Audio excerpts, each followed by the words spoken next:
afternoon and welcome to PMB 3 o'clock news updates. I am Idris Amina. On the news at the hour, members of the organized labor comprising the Nigeria Labour Congress and Trade Union Congress have suspended the nationwide strike for 5 days. The strike, which commenced on Monday, was called to protest the failure of the federal government to approve new minimum wage by May 31st, as well as its failure to reverse the hike in electricity tariff. Recall that the labor unions had a 6-hour meeting with the federal government in Abuja yesterday night, where the federal government expressed a commitment of President Bola Tinubu to raising the 60,000 naira offered as a minimum wage. Senator representing Bauchi North Senatorial District, Senator Abdul Ningi, had returned to plenary sessions following a 3-month suspension. The Senate had pardoned and recalled his ending suspension that began on March 12, 2024. Recall that the Deputy Minority Leader, Senator Abba Moro, had last week moved a motion for Ningi's recall, expressing regret on his behalf and taking responsibility for his actions. The Senate President, Godswill Akpabio, subsequently announced Ningi's unconditional recall after pleas from some lawmakers. The Central Bank of Nigeria has denied rumored plans to revoke the licenses of Unity Bank, Polaris Bank, and Keystone Bank. The Apex Bank has tagged the content as fake and not from the CBN. Online reports had claimed that the Apex Bank will terminate the license of the Story Bank following the revocation of Heritage Bank license.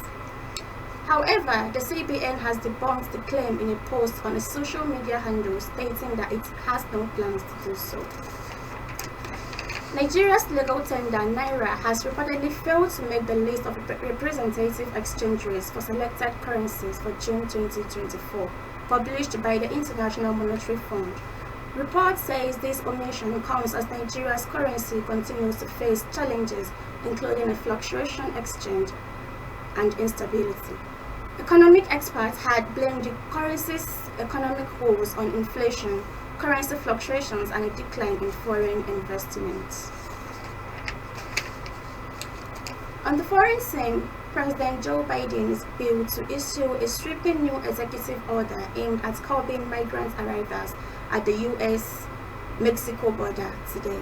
Under the planned order, US officials can swiftly deport migrants who enter the US illegally without processing their asylum requests once a daily threshold is met.